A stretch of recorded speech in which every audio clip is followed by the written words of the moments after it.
예수 믿는 분들이 목표를 가지고 있다면 여러 가지 목표들이 있겠지만 저는 예수님 형상 담는 것, 이게 제일 거룩하고 아름다운 목표인 것 같습니다.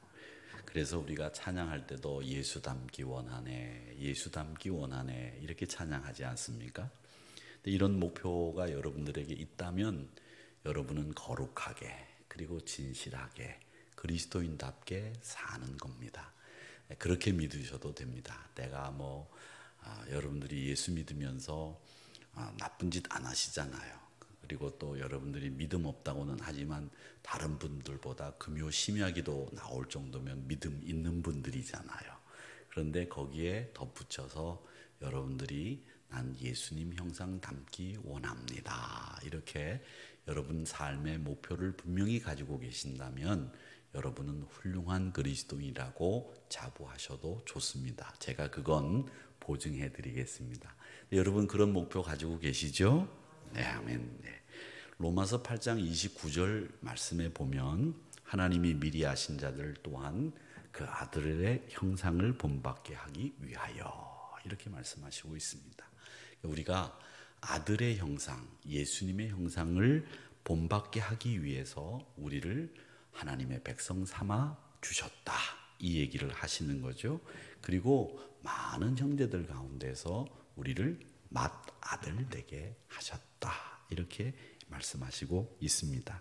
여러분들이 하나님의 형상, 예수님의 형상 담기 원합니다. 이 고백을 꼭 가지고 계시고 우리가 하나님의 백성 된 이유는 두 가지라고 저는 생각해요. 한 가지는 세상의 소망이 아니라 하나님 나라 소망을 갖게 하시게 하려고, 하나님 나라 소망 갖게 하시려고 우리를 택하셨고요. 또 예수님 형상 닮게 하시려고 우리를 택하신 겁니다. 그러니까 우리가 주의 백성 된 이유가 뭐냐라고 했을 때 두 가지. 나는 세상에 소망 두지 않고 하나님 소망합니다. 요거 하나. 그리고 주님 형상 닮기 원합니다. 이 두 가지 여러분들이 가지고 계신다면 여러분들 승리의 성도들이 될 줄로 믿습니다. 근데 이 땅에서 우리가 완벽하게 예수님의 형상을 닮을 수 있느냐? 그렇지 못하죠. 우리 안에는 아직도 아브라함처럼 옛 본성이 남아있고요. 육체의 근성도 남아있고요. 아직도 못된 습관들도 남아있습니다. 그런데 우리가 예수님 닮기 원합니다. 예수님 닮는 게 우리 목표입니다. 이렇게 얘기하면서 그렇게 되지 못하는 것 때문에 여러분 마음속에 가책도 느낄 수 있고 마음이 불편할 수도 있어요. 그런데 불편해하지 마세요. 왜 그러냐면 우리는 아직 이 육신이라고 하는 틀에서 벗어나지 못했기 때문에 연약함과 허약함이 남아 있습니다. 그래서 항상 여러분들에게 말씀드리고 싶은 것은 우리 머리 위로 새가 지나가는 것은 못 막아요. 새가 지나가는 것을 우리가 어떻게 막을 수 있겠습니까? 그러나 새가 우리 머리 위에 둥지를 트는 것은 막을 수 있습니다. 그러니까 여러분들 옛본성이 남아있지만 그 옛본성이 우리 머리 위에 둥지를 틀지 않도록 늘 유의하시고 항상 이 그리스도인답게 형상을 예수님의 형상을 닮아가기 위해서 노력한다는 것, 그게 여러분들이 자부심을 가져도 된다라고 말씀을 드릴 수 있는 부분입니다. 자, 지금 시인은 예수님의 형상으로 만족합니다. 하나님의 형상으로 만족합니다. 이렇게 노래를 하면서 우리가 지금 계속 탄원시를 살펴보고 있지 않습니까? 이 탄원시를 살펴보고 있는데 지금 이 시인은 다윗이지요. 이 다윗이 원수들에게 둘러싸여 있습니다. 근데 이 원수들에게 둘러싸여 있는데 억울하기가 그지없기 때문에 탄원을 하는 건데 이 억울한 것 가운데 오늘은 유난히 더 억울한 게 많아 보여요. 그게 뭐냐면 하나님, 저는 흠도 없고 정결하게 그렇게 살았습니다. 자기의 결백을 주장하고 있습니다. 3절에서부터 그는 자기에게 흠이 없다는 것을 얘기하고 있는데 그 흠이 없다는 것 중에서 입으로도 범죄하지 않았다. 이렇게 얘기를 하고 있고요. 4절 5절 말씀에 가보면 포악한 자의 길을 가지 않았고요. 주의 길을 굳게 지켰고요. 그리고 실족하지 않았다. 이렇게 고백을 합니다. 이렇게 실족하지 않고 주의 길을 굳게 지키고 입술의 말씀을 따라 스스로 삼가했던 사람이 바로 저입니다. 이렇게 말씀을 하고 있습니다. 그러니까 하나님 앞에 탄원하는 이 시인 다윗은 하나님 앞에 자기가 흠이 없다는 것을 고백하면서 이렇게 이야기할 수 있었던 가장 큰 이유는 뭐냐? 하나님 앞에 정결하게 살았다는 거죠. 결백하다는 거죠. 그러면 우리도 하나님 앞에 기도할 수 있는 자리에 선다면 여러분도 항상 이 시인의 고백처럼 흠 없이 살기를 축원합니다. 그 흠이 없어야 되겠는데 우리는 포악하지 말아야 되고 주의 길 믿음의 길 지켜야 되고 더 넓게 생각한다면 흠이 없다는 말은요, 폭넓게 우리의 행동이 다 두루두루 원만하고 주의 마음에 흡족한 행동을 했다, 이 얘기를 하고 있는 겁니다. 그러면서 이 시인은 이렇게 얘기합니다. 내 입술에서 내가 범죄하지 않았다, 이렇게 얘기하는데, 소명을 받은 사람, 은혜를 받은 사람, 이 소명과 은혜를 받은 사람들은 항상 뭐가 보이느냐 하면 자기 입술에 부정이 보여요. 그거에 이 소명받은 사람, 은혜 받은 사람들의 특징이 자기 입술에 부정이 보인다는 거죠. 그래서 이사야 선지자도 이사야서 6장에 보면 소명을 받지 않습니까? 우시아 왕이 죽던 해에 내가 성전에 올라가서 스랍들이 서 있는 것을 보면서 천군 천사가 호위하고 있는 가운데 하나님의 영광을 봤다, 그렇게 얘기를 하는데, 그때 이사야 선지자가 제일 먼저 본 것이 무엇이었는고 하면 자기 입술에 부정이 보였다는 거죠. 그래서 하나님 앞에 기도하지 않습니까? 뭐라고 기도합니까? 하나님, 불로 달구어진 그 화조로 제 입술을 지져 주시옵소서. 조금은 끔찍한 기도죠. 그렇죠? 불로 달구어진 화조로 저의 입술을 지져라. 이야, 무서운 기도입니다. 여러분은 그런 기도하지 마시기 바랍니다. 그냥 기도하시면 하나님, 제가 입술이 부정한데 제가 요렇게 정도 치시고 회개하시면 됩니다. 근데 그걸 뭐 불로 달구어진 화조로 막 입술을 지지는 이런 극단적인 기도를 하는 이사야 선지자를 볼 때 자기 입술의 부정이 굉장히 심했던 모양인 것 같습니다. 그렇게 은혜 받고 소명 받으니까 자기 입술의 부정이 제일 먼저 보였던 것 같습니다. 그런데 우리가 살면서 보면 제일 잘못하기 쉬운 우리 지체 중에 하나가 어디냐면 입술이에요. 입술이 우리의 잘못 중에 제일 많이 잘못하기 쉬운 지체가 입술이고요. 그 다음이 어딜까 보면 손인 것 같아요. 그 다음이 어딘가 보면 눈인 것 같아요. 그래서 이 눈, 손, 입술 이런 데는 늘 우리가 조심해야 되는 부분입니다. 그래서 눈과 손과 입술은 우리가 늘 조심해야 되는데, 특히 우리 믿음의 사람들은 이 입술을 특별히 조심해야 됩니다.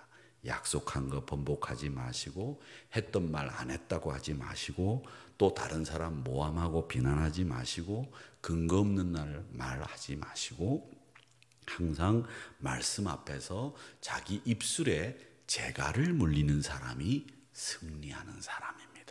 그래서 이 입술을 잘 주장하면 온몸을 잘 주장하는 것과 같다, 그렇게 말씀하고 있지 않습니까? 얼마나 충성하는지 교회 안에서 제일 충성하는 분이 계셨어요. 정말 밤낮으로 주일날 교회 일이라면 자기 일처럼 하시는 분이 계셨습니다. 근데 이분이 충성을 하시는데 자기가 충성하는 것으로 그냥 가만히 계시면 되는데, 이 충성하지 않는 사람을 향해서 비난을 하시는 거예요. 그러는 바람에 당신이 정말 충성하는 그 아름다운 헌신이 물거품이 되는 경우들을 저는 많이 봤습니다. 그냥 충성하시면 충성하면 되는 거지 충성하지 않는 사람 비난해야 될 이유 없다는 거죠. 그렇게 충성하시면서 입술로 자기의 충성을 다 까먹어 버리는 거예요. 그래서 우리는 입술이 부정하면 인품이 부정하다 이렇게밖에 볼 수 없는 겁니다. 그러니까 일생을 두고 우리가 쉬지 않고 사용해야 되는 게 우리 말이지 않습니까? 그런데 그 말을 잘 사용해야 우리가 하나님 앞에 결백을 주장하고 또 탄원도 올려드리고 기도 응답을 받을 수 있다라고 하는 것을 꼭 기억하시기를 바랍니다. 자, 그러면 오늘 성경 이 시편 기자가 거짓되지 않은 입술을 가지고 기도하고 주의 말씀을 따라 좌로나 우로나 치우치지 않고 하나님이 열심히 살 수 있도록 만들어 주셨는데 여러분 하나님이 그러면 이 시편 기자에게 어떤 축복을 주셨느냐? 나중에 이 밑으로 내려가 보면 쭉 성경을 읽어보면 15절이 마지막 절 아닙니까? 나는 의로운 중에 주의 얼굴을 배우리니 깰 때에 주의 형상으로 만족하리이다 이렇게 돼 있는데 이 깰 때에 주의 형상으로 만족하리이다 라고 얘기를 하고 있지만 사실은 상황이 하나도 안 바뀌었어요. 안 좋아진 거예요. 기도 응답이 없었어요. 근데 우리 신앙생활 하면서도 이런 경우들이 많아요. 우리가 기도하고 하나님 앞에 엎드려서 부복하고 정말 간절히 금식하고 기도해서 하나님 앞에 기도 응답해 달라고 간구했는데 상황이 안 바뀌는 거예요. 전혀. 더 악화되면 악화되지 안 좋아져요. 그럴 때 여러분 어떻게 하십니까? 실망하시겠습니까? 기도를 중단하시겠습니까? 여기서 하나님이 우리에게 원하시는 것을 아셔야 됩니다. 하나님이 우리에게 원하시는 건 상황이 더 악화되고 더 우리가 낙심하게 되는 이런 현상들이 벌어지고 있는 가운데에서 하나님은 우리에게 뭘 요구하고 계시느냐면 우리의 마음의 자세를 바꾸기를 원하신다는 거예요. 내가 지금까지 생각하고 있는 것을 전환하기를 바라고 계신다는 거예요. 그러니까 여러분 상황이 바뀌기만을 위해서 기도하지 마시고 제일 먼저 우리가 어렵고 힘들 때 기도하실 때에는 우리 마음이 바꾸어지기를 기도하는 것이 필요하다라는 거예요. 여러분의 마음이 세상에 사는 동안에 만사 형통하고 무병장수하고 부귀영화 누리고 불경기를 모르는 남다른 삶을 살 수 있다면 얼마나 좋겠습니까? 남들은 장사가 안 되는데 우리 집은 번호표 나눠줘야 돼. 남들은 다 직장에서 떨어져 나가는데 나는 직장에서 여기저기서 불러. 얼마나 좋습니까? 그런데 그런 일이 다 100이면 100 다 일어나느냐? 안 일어나요. 한두 사람에게는 그런 일이 일어날 수 있겠지만요. 그렇다면 믿음 버리실 겁니까? 신앙생활 안 할 겁니까? 하나님 기도 응답하지 않으시는 건가요? 여러분 그럴 때는 우리가 다시 한번 자기를 돌아볼 수 있는 영적인 눈을 뜨고요. 하나님이 나한테 요구하시는 것이 있겠구나 이렇게 생각을 하면서 자기 스스로 내가 지금까지 생각하고 있는 것하고는 달리 나의 마음을 내 생각을 내가 지금 기도하고 있는 내용을 한번 바꾸어 보세요. 그러면 하나님의 또 다른 은혜를 주시고요. 하나님의 또 다른 마음으로 사물을 바라볼 수 있도록 눈을 열어주신다는 거죠. 그렇기 때문에 우리가 우리를 애워싸고 있는 원수들이 아무리 많아도 그 원수가 때로는 사랑스럽기도 하고요. 그 원수 때문에 내가 하나님 앞에 더 무릎을 꿇었다면 그 원수가 나에게는 신앙에 도움을 준 사람이 되는 거죠. 그렇게 마음을 바꾼다면 얼마든지 원수들이 나를 방해하고 회방할지라도 하나님 앞에 더 가까이 갈 수 있다고 한다면 그건 나에게는 은혜가 되는 거예요. 그 상황이. 누가 행복하고 누가 불행한 사람입니까? 우리들의 생각으로는 시편 기자는 지금 불행해요. 시편 기자 다윗을 괴롭히는 사람 행복하게 사는 것처럼 보이죠. 처지가 완전히 뒤바뀐 것 아닙니까? 그런데 우리 예수 믿는 사람들은 이 마지막 때를 살고 있는 우리들은 이 세상밖에 없다고 한다면 그 상황이 낙심이 되죠. 이 세상밖에 없다면. 그런데 우리는 이 세상만 사는 사람들이 아니잖아요. 이 세상 말고 다음 세상도 사는 사람들이 우리들이지 않습니까? 아닙니까? 여러분, 이 세상만 살고 마실래요? 아니죠. 우리는 다음 세상도 살아야 되는 사람들이기 때문에 이 세상에서 어떻게 사느냐, 이거 참 중요한 문제예요. 그렇기 때문에 사랑하는 성도 여러분, 이 세상밖에 없다면 낙심하겠지만, 이 세상밖에 없다면 우리는 정말 소망을 어디 둘 데가 없겠지만, 어떻게 인내하고 있겠습니까? 시간도 얼마 없는데 참을 수 없죠. 감사할 사람이 어디 있습니까? 이런 상황에서 이건 이 세상에서만 사는 사람들의 이야기예요. 그런데 이 시편 기자는 실망하지 않고 있지 않습니까? 왜? 외형적으로는, 겉으로는 이 시편 기자를 괴롭히는 사람이 행복해 보이고 성공한 것처럼 보이고 잘 나가는 것 같이 보이고 그렇게 보이지만은 실상은 정반대예요. 사람을 괴롭히고 사람을 해코지라는 사람이 더 힘들어지는 거예요. 그냥 우리는 해코지를 당해도 매 맞는 게 편한 거예요. 평생 믿음으로 정직하게 살아간다면 억울한 일 설령 당한다고 할지라도 악한 자들에게 생명의 위협을 당하기는 하지만 두려워하지 않고 낙심하지 않고 끝까지 믿음 지킨다고 한다면, 하나님 보시기에 흠이 없는 삶을 살 수 있다고 한다면, 여러분, 그 사람은 어떤 사람이냐? 그 사람은 기도하는 사람이기 때문에 가능하다.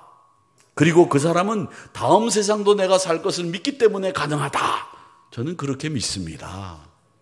여러분, 우리가 이 세상뿐만 아니라 다음 세상까지 살 수 있는 사람들이기 때문에 실망하지 마세요. 그리고 여러분들은 항상 흠 없이 다음 세상도 바라볼 수 있기 때문에 그 악한 자들이 형통하는 것을 보면서 억울해하지 마세요. 그게 가장 중요한 이야기입니다. 6절 말씀에 보면 이렇게 얘기합니다. 하나님이 내게 응답하시겠으므로 내가 불렀사오니 내게 귀를 기울여 내 말을 들으소서. 하나님이 내게 응답하신다는 걸 이 시편 기자는 확신한다는 거죠. 내가 하나님 앞에 비하면 하나님이 나 분명히 보호하신다는 거죠. 분명히 보호하신다. 여러분, 왜 경기 같은 거 하다가 보면 뒤에 사람이 이렇게 받치고 있는데 이렇게 뒤로 넘어지는 경기 있잖아요. 이렇게 게임 같은 거, 그죠? 이렇게 뒤로 확 넘으면 뒤에서 탁 이렇게 받게 되죠. 해보셨어요? 저는 우리 예수 믿는 사람들이 꼭 그거 해봐야 된다고 생각해요. 뒤에 오늘 집에 가셔서 여보 꼭 잡어. 그렇게 해. 잡어. 알았지? 그리고 내가 넘어진다. 다 넘어가 보세요. 넘어지나? 안 넘어져요. 근데 그걸 왜 하라고 말씀을 드리냐면, 우리 신앙생활은 그거예요. 하나님이 분명히 받아주실 것을 믿고 넘어질 수 있는 것. 그게 믿음이거든요. 하나님이 지켜주실 것을 믿는 거예요. 내가 넘어지더라도 지켜주시고 내가 실족할지라도 일으켜 세워주시는 하나님, 그 하나님 계십니다. 제가 주일날 설교하면서 아브라함이 하나님으로부터 의로움을 받은 게 뭐라고 말씀드렸습니까? 아브라함이 거룩하게 살았습니까? 아니, 못된 사람 아니에요. 자기 힘으로 아들 낳아보겠다고 말이죠. 애굽에서 데리고 온 여자를 방에 들이고 말이죠. 저 같으면 아무리 제가 뭐 그렇다고 하더라도 말이죠. 저희 집 사람이 돌아서 여보 우리 집에 아들 없는데 내가 젊은 여자 방에 하나 넣어줄 테니까 아들 하나 낳아볼래? 여기 계신 남자분들 중에서 아마 그런 이야기를 부인이 하면 여보 그건 아니지 이렇게 얘기하실 분들이지, 아 그래? 이럴 사람은 없을 거예요. 안 그렇습니까? 장장로님 그렇죠? 장장로님한테 제가 여쭤서 죄송합니다. 제가 갑자기 이렇게 보니까 저랑 똑같이 딸 둘 있는 분은 장장로님밖에 없어서 제가 그렇게 장장로님한테 여쭌 겁니다. 안 그렇습니까? 적어도 저나 장장로님은 아니야 여보 그러면 안 돼 이렇게 얘기했을 거예요. 근데 아브라함은 그래? 그리고는 덥죽 하가를 방에 들였잖아요. 이런 사람을 하나님이 믿음의 조상이라고 우리한테 말씀하시고 있거든요. 이런 사람을 의롭다고 하나님이 인정하셨어요. 왜입니까? 그의 행실이 방정하고 그의 행실이 거룩해서? 아니요. 아브라함이 하나님으로부터 의롭다고 인정받은 이유는 한 가지입니다. 하나님의 약속이 이루어질 것을 꼭 믿었기 때문에 그걸 하나님은 그의 의로 인정하셨다. 이겁니다. 그러니까 여러분, 하나님의 약속을 믿는 건 정말 중요해요.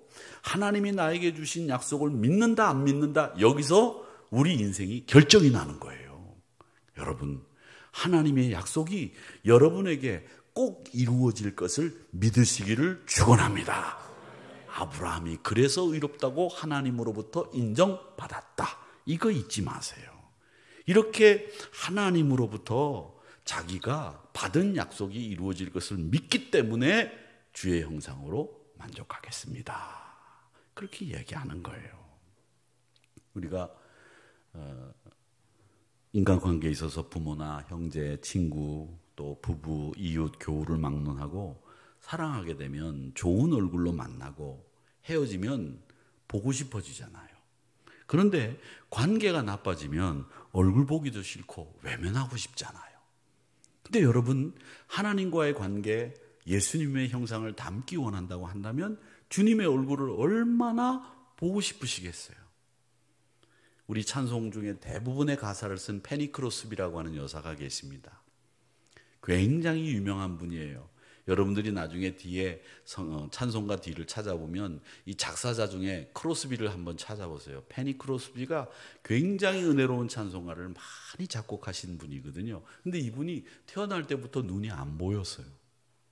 그래서 많은 분들이 그분에게 이런저런 질문을 한 일화들이 지금도 우리에게 남아있는데, 그 중에 하나가 뭐냐, 어떤 분이 페니 크로스비 여사에게 물었답니다.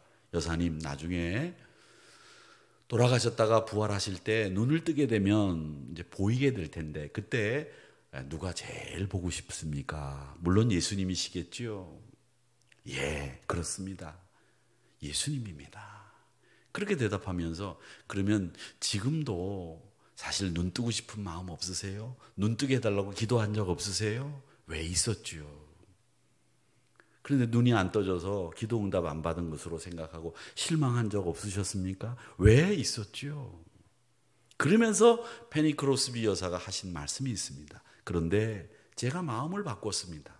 하나님, 제가 이 세상에서는 눈을 못 보지만 그러나 저 세상에서 예수님 보게 되는 날, 제가 이 세상에 더러운 거, 추악한 거 아무것도 안 보고 그저 눈 감고 살다가 하나님만 찬양하다가 제일 먼저 눈을 뜨는 순간 주님을 보게 되는 것, 그 감격을 누릴 수 있도록 이 땅에서는 제 눈이 감겨져 있는 거 너무 감사합니다.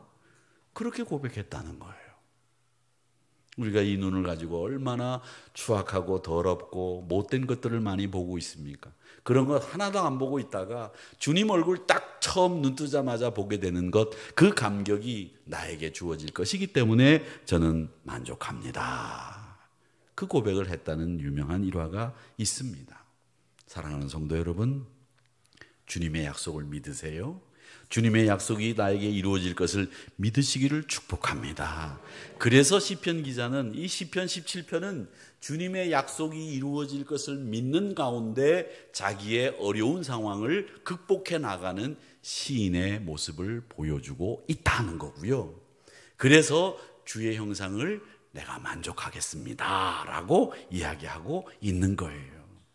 제가 지난주 출애굽기 32장 32절 말씀, 이 중보기도의 가장 원형적인 이야기라고 말씀드렸고, 33장 3절 말씀, 그리고 33장 14절 말씀, 이거 꼭 외우시라고 말씀드렸죠. 3232, 333, 3314 꼭 외우라고 말씀드렸는데 어떻게 외우셨나요? 외우셨나요? 아니, 두 분밖에 대답 안 하시지? 외우셨나요? 네, 중보기도 하면 3232, 333, 3314. 또 제가 3314 안 했다고 3314 하셔야 되는데 막 이렇게 대들었잖아요. 기억나세요? 네, 아이 감사합니다. 다시 한번 해보겠습니다. 3232, 333, 3314. 이 중보기도의 가장 원형적인 내용이다 이렇게 말씀드렸으니까 여러분 3232-333-3314 꼭 잊지 마시기를 바랍니다. 자, 그런데 오늘은 한 가지 또 여러분들에게 꼭 외우라고 말씀드리고 싶은 게 있습니다. 6.25가 몇 월 며칠 날 일어났죠? 6월 25일 날 일어났죠. 그 6월 25일 날인데 이날 민수기가 전쟁터에 나갔다가 죽었어요. 그래서 그렇게 외우세요. 아셨죠? 민수기 6장 25절, 그래서 하나 더 빼면 24절부터 시작합니다. 이 기억 되겠어요? 안 되겠어요? 되겠죠? 6월 25일 얼마 안 남았어요. 이 말씀은 여러분 꼭 외우시고 남들에게도 꼭 읽히시고 자녀들에게도 알려주셔야 될 말씀이 민수기 6장 24절 말씀입니다. 6장 24절 외우기 어려우시면 6.25만 기억하시면 되고요. 민수기가 오늘 없으시죠? 여기 민수기만 기억하시면 됩니다. 6.25와 민수기 기억하시되 이 말씀은 여러분들이 꼭 하셔야 되는 말씀인데 뭐라고 말씀하시느냐? 복을 주시고 지키시고 얼굴을 비추시고 은혜 주시고 나를 향하여 얼굴을 향하여 주시고 그 다음 뭘 주신다고? 평안을 주신다. 6가지 약속이 이 민수기 6장 24절, 25절, 26절에 기록되어 있습니다. 이 6.25의 축복이에요. 여러분 기억하십시오. 복을 주시고 지키시고 내게 비추시고 은혜 주시고 향하시고 평안 주신다. 이 6가지의 축복이 들어있습니다. 이런 축복이 나에게 이루어질 것을 믿으십니까? 안 믿으십니까? 믿으십니까? 이 약속이 이루어질 것을 믿으세요? 믿으세요? 아멘입니다. 그러면 여러분은 이 어려운 상황도 극복할 수 있는 오늘 시편 기자의 말씀을 이해한 분이 되는 겁니다. 그러니까 내게 이런 약속을 주셨으면 약속이 이루어질 것을 믿고 그리고 주의 형상으로 내가 만족할 수 있고 그 주의 형상을 닮아가기를 소망한다면 게다가 주의 형상을 닮아가기를 원하면서 항상 오늘 시편 기자처럼 정결하고 거룩한 입술에 부정함이 없는 삶을 산다면 여러분은 항상 승리하는 성도들이 될 줄로 믿습니다. 그래서 오늘 민수기 6장 25절, 24절 말씀을 기억하셔서 평안 주십니다. 우리를 지키십니다. 복 주십니다. 얼굴을 내게 향하시고 비추시고 나에게 은혜 끼치시는 하나님, 이 6가지의 이 은혜를 우리에게 주신다고 약속하셨으니 이 민수기 6장 24절의 복이 여러분의 복이 된 줄로 믿습니다.